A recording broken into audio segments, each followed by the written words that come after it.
In the desert that's the size of the state of Connecticut. Now, if you think that's too big a beat for these guys to patrol, just ask those who went through and gambled with the law there and lost. I'm leaving Las Vegas. If you're leaving Las Vegas or heading to it, you'll probably pass through Baker, a town with roots in the Old West, which today serves as a pit stop for tired travelers. Good afternoon, sir.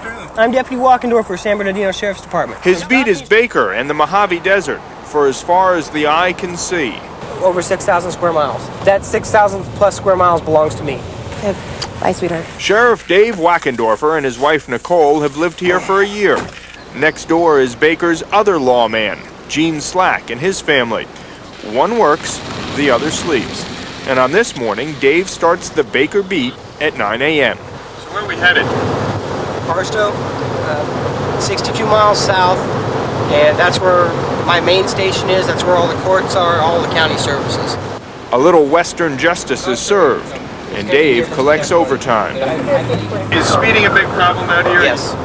This stretch of highway from Baker to Vegas, that stretch of highway has the highest injury to accident rate in California, and according to some sources, the highest in the United States. So how many miles do you cover in a typical day? It varies. Today, right now, we've got 3 hours left in our shift, and we've got 153 miles on the car. I've had as few as 2 miles because I spent the entire day at the office on reports or doing a major crime, and I've had as many as 600 miles. 659. We made the traffic stop because I saw the passenger was not wearing a seatbelt. 3 kids from Vegas who drove into town without licenses end up going home without a car. And meanwhile, Dave gets word that there's a wanted man in town, and he wants to nab him before he gets out of Dodge in a U-Haul. He came to town about an hour ago. He may have loaded up and been gone by now. But I find that it'd be kind of hard to believe if he packed that fast. As Dave says, almost everyone in Baker is hiding from something, themselves or the law. His good police work pays off. He makes the arrest outside of town.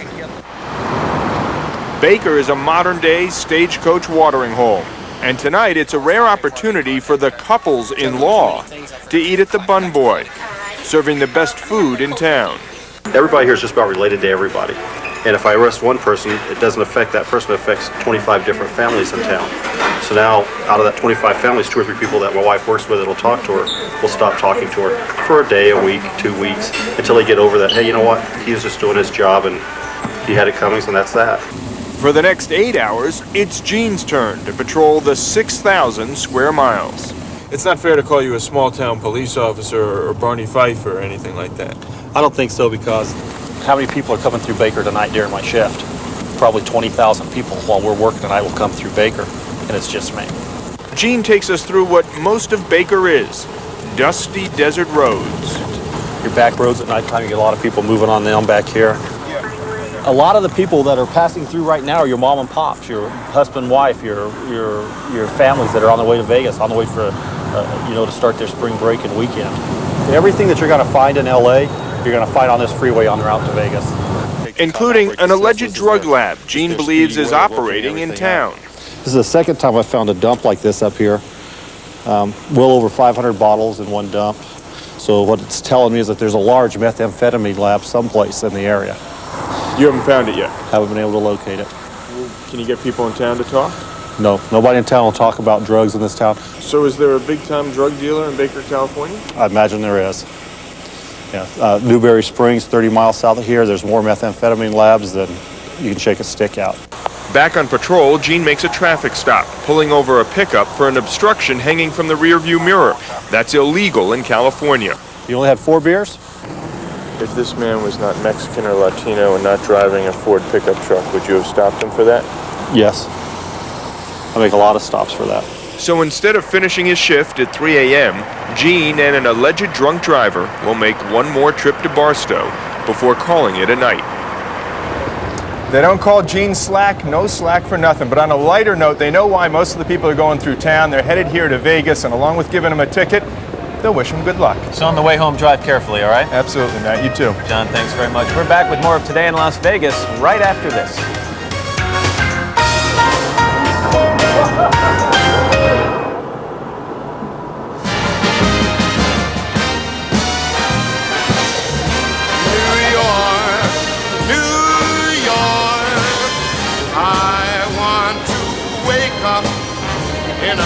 And we're back at 8:30 on this Monday morning, coming to you from outside Caesar's Palace along the Strip in Las Vegas, Nevada, as they say here. Not Nevada. No. It's Nevada. You in say the state. Nevada, I say Nevada. And tomato. Anyway, we're back here. I'm Matt Lauer along with Katie Couric and Al Roker. And check out the people behind us. I'm telling Your you. friends from the window are here. How are you? Here. Now, how does this happen that you come with a Today Show t-shirt? I got it in New York last year when I was there over Memorial Day. So you followed us out here. I live here. You do? You followed me. Are you a stalker? No, I am not. You're a hardcore fan, though, That's aren't right. you? That's right. What's your name? Linda. It's great having you guys here. Well, it's great to be here. Thank you I very do. much. I took that in New York too. This is a picture that we took a long time ago, and you actually had it sent to me, and I signed it, right? That's right. Well, And it's something great. tells I me did, and Linda's I a bit thank of you. a Matt Lauer groupie. Nice to see Got you. Matt's greatest hit, and I want to say hi to this nice young lady. What's your name? Katie? Hi. Oh, hi, Katie. When you live here in Las Vegas? Yeah. You just moved here? January 4th. And how do you like it so far? It's cool. Cool. Totally. And I understand that you're a fan of the Today Show. Mm-hmm. I watch it every day instead of cartoons. That was the right answer. That's a Thank you. An exceedingly bright young lady. Well, We thank like you. that. And thank you all for coming out tonight. Are you having fun? Yeah. We'll say hi real quick. Hi. What are your names? I'm Ron from Las Vegas. And? Mia. Great. It's nice to have you both here. We weren't ignoring you. We apologize. Is this guy with you? This is my son. Oh, You left out your son? your son? What's your name? Brandon, you need to take it. You're almost as big as Dad. You take care of him. Anyway, these are some of the 32 million people who will come to Las Vegas this year alone. They pump $22 million into the economy. Only 20% of that comes from gambling, so there's an awful lot else to do in this town.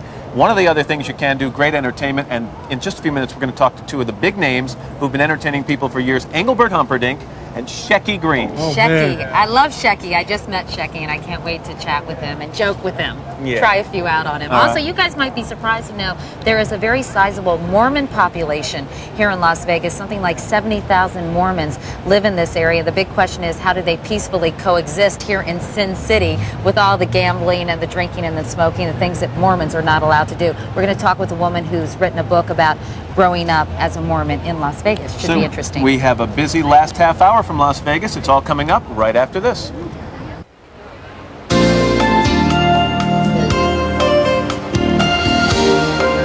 And we're back at 8:36 on this Monday morning. If you watch the show often, you know that every time Katie tries to make a really funny joke and it falls flat, which happens every once in a No, while. it never happens, actually. We like to call her Shecky Couric.